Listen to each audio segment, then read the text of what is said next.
Hello friends, स्वागत है आपका अपने यूट्यूब चैनल लवली स्क्वाड पर। कैसे हैं आप सभी? आशा करती हूँ अच्छे हैं और अपने एग्ज़ाम की तैयारी खूब मन लगा कर रहे हैं। तो चलिए स्टार्ट करते हैं। आज का हमारा टॉपिक है दुर्खीम का प्रकार्यवाद। क्या है दुर्खीम का प्रकार्यवाद?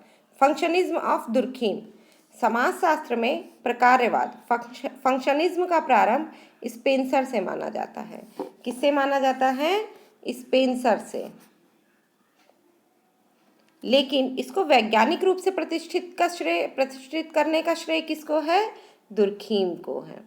उन्होंने अपनी रचना the division of labour in society, उनकी कौन सी रचना है? The division of labour in society और the rules of sociological method में प्रकार्यवाद की विवेचना की है। क्या है? The division of labour in society और the rules of sociological method में क्या किया है? इन्होंने प्रकार्यवाद की विवेचना की है।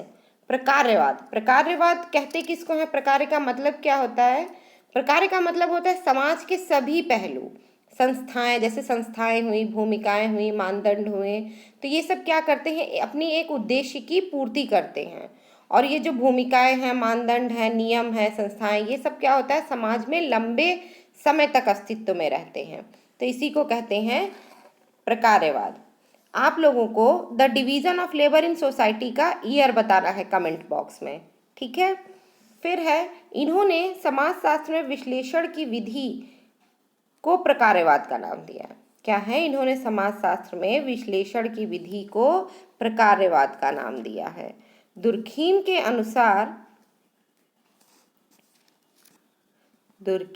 अनुसार प्रकार्य का अर्थ किसी भी इकाई द्वारा उससे संबंधित व्यवस्था को बनाए रखने में दिए जाने वाला योगदान है। क्या है? दुर्खीम के अनुसार किसी भी इकाई में, क्या है? किसी भी इकाई में उससे संबंधित व्यवस्था को बनाए रखने में दिए जाने वाला योगदान है। और एक क्या है? प्रकार्यात्मक पद्धति का उद्देश्य किसी भी समूह, समाज, संगठन और संस्कृति की इकाइयों को ज्ञात कर उनके प्रकारों को बताना है। क्या है? प्रकार्यात्मक पद्धति का उद्देश्य किसी भी समूह, समाज, संगठन और संस्कृति की इकाइयों को ज्ञात कर उनके प्रकारों को क्या है? बताना है। फिर है, प्रकार शब्द का प्रयोग क्या किया जाता है? दो अर्थों में किया जाता है। कितने अर्थों में किया जाता है? दो अर्थों में। पहला क्या है? पहला है, इसका प्रयोग जीवन देने वाली गतिविधियों की व्यवस्था के रूप में किया जाता है। क्या है? जीवन देने वाली गतिविधियों की व्यवस्था के रूप में किया जाता है। दूसरा प्रयोग क्या है?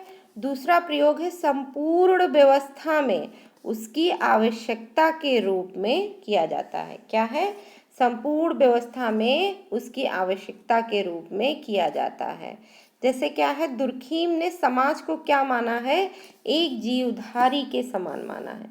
दुर्खीम ने क्या माना है? एक जीवधारी के रूप में माना है। जैसे जिस प्रकार शरीर को जीवित रखने के लिए, क्या है? जिस प्रकार शरीर को जीवित रखने के लिए कुछ ज़रूरी आवश्यकताएं, जैसे हवा पानी की पूर्ति की आवश्यक है, वैसे ही समाज को जीवित रखने के लिए कुछ आवश्यकताओं की पूर्ति आवश्यक है।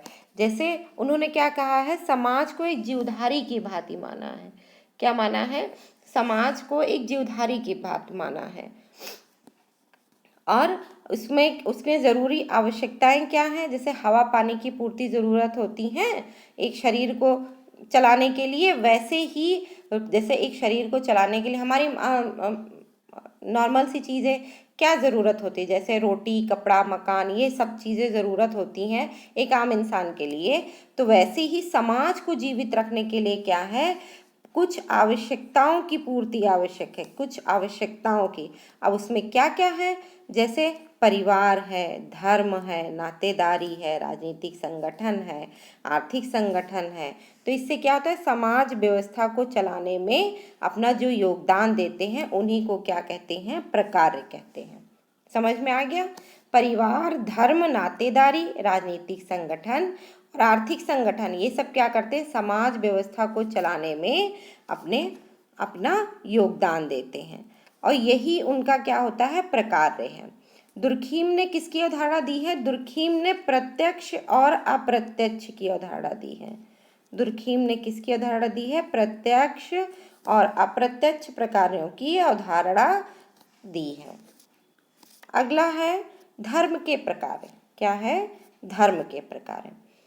धर्म के प्रकार में दुर्खीम ने धर्म के प्रकारों का उल्लेख किया है। इसके लिए उसने ऑस्ट्रेलिया की अरुंटा जनजाति का अध्ययन किया। दुर्खीम ने कौन सी जनजाति का अध्ययन किया है, अरुंटा जनजाति का। अरुंटा जनजाति का अध्ययन किया, और ये अरुंटा जनजाति कहाँ है, ऑस्ट्रेलिया में।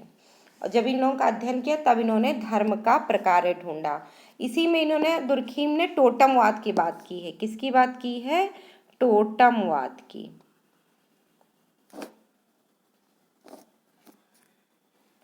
दुर्खीम के अनुसार धार्मिक धारणाएं सामाजिक जीवन में मजबूत कारक प्रदान करती हैं। क्या है, दुर्खीम के अनुसार धार्मिक धारणाएं सामाजिक जीवन में मजबूत कारक प्रदान करती हैं।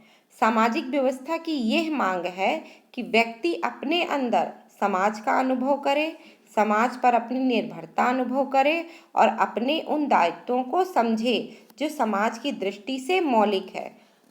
ध्यान से देखिएगा ये लाइन, क्या है, व्यक्ति अपने अंदर समाज को अनुभव करे। क्या है, व्यक्ति अपने अंदर समाज को अनुभव करे, समाज पर अपनी निर्भरता अनुभव करे और अपने इन दायित्वों को समझे जो समाज की दृष्टि से क्या है, मौलिक है, जो ज़रूरत है। जैसे क्या है, जैसे हमसे समाज बना है, समाज हमसे बना है, तो ये क्या है, समाज और व्यक्ति क्या है, दोनों एक दूसरे के पूरक हैं। क्या है, समाज और व्यक्ति दोनों एक दूसरे के पूरक हैं। भाई व्यक्ति समाज पर निर्भर रहता है और समाज व्यक्तियों पर निर्भर रहता है। कैसे क्या है, कैसे क्या करना है, जैसे उनकी संस्थाएं होती हैं, हर चीज़ों का एक नियम होता है, उसी तरीके से। फिर क्या है, धर्म इस रूप में व्यक्ति में चेतना जागृत कर व्यक्ति के सम्मुख ये स्पष्ट कर देता है कि वो पूर्णतः समाज पर निर्भर है।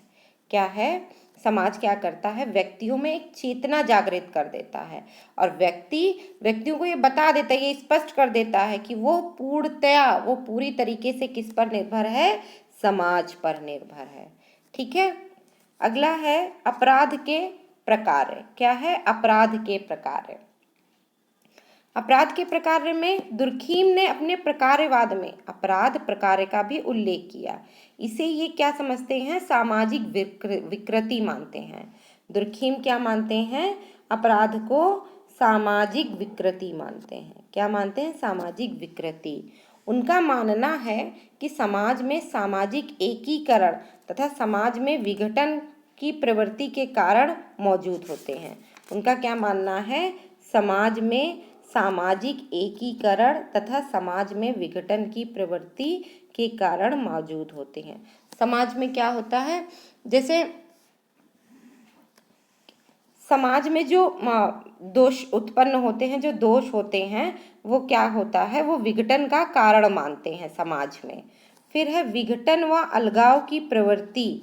विघटन व अलगाव की प्रवृत्ति सामाजिक विकृति, अपराध जैसे प्रकारों को भी प्रोत्साहित करती है। क्या है, जैसे कोई एक गलत काम करता है तो होता क्या है कि वो फिर उसी में रम जाता है, फिर वो गलत काम ही करने की कोशिश करता है।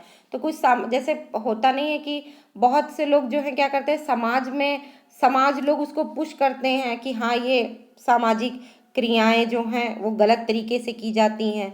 तो सामाजिक विकृति क्या है, अपराध जैसे प्रकार को प्रोत्साहित करती हैं। इसका मानना है कि समाज में 2 प्रकार के नियम पाए जाते हैं। कितने प्रकार के, 2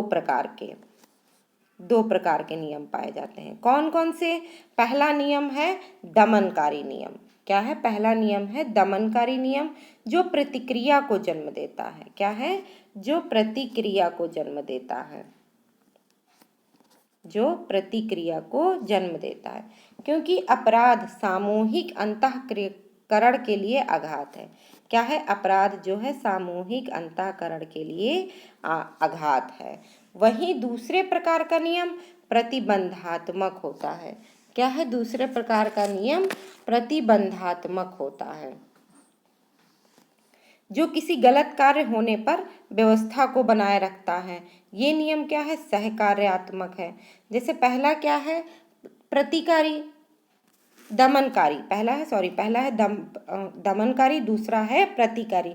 दमनकारी में ये होता है जैसे कोई एक गलत काम करता है तो उसको वैसे ही गलत चीज़ें ही मिलते, गलत साथी मिलेंगे, उनको वैसे ही पसंद आएगा। दूसरा है प्रतिकारी। प्रतिकारी में क्या है कि अगर आप कुछ करते हो तो उसको वो सही रास्ता बताता है कि नहीं ये ऐसे नहीं ऐसे करना है।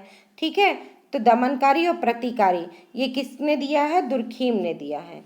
इस प्रकार दुर्खीम बताते हैं कि जो लोग कुछ सामाजिक नियमों से अप्रसन्न होते हैं, क्या है? इस प्रकार दुर्खीम बताते हैं जो लोग कुछ सामाजिक नियमों से अप्रसन्न होते हैं वे समाज को बदलने की कोशिश करते हैं, जिससे क्या होता है?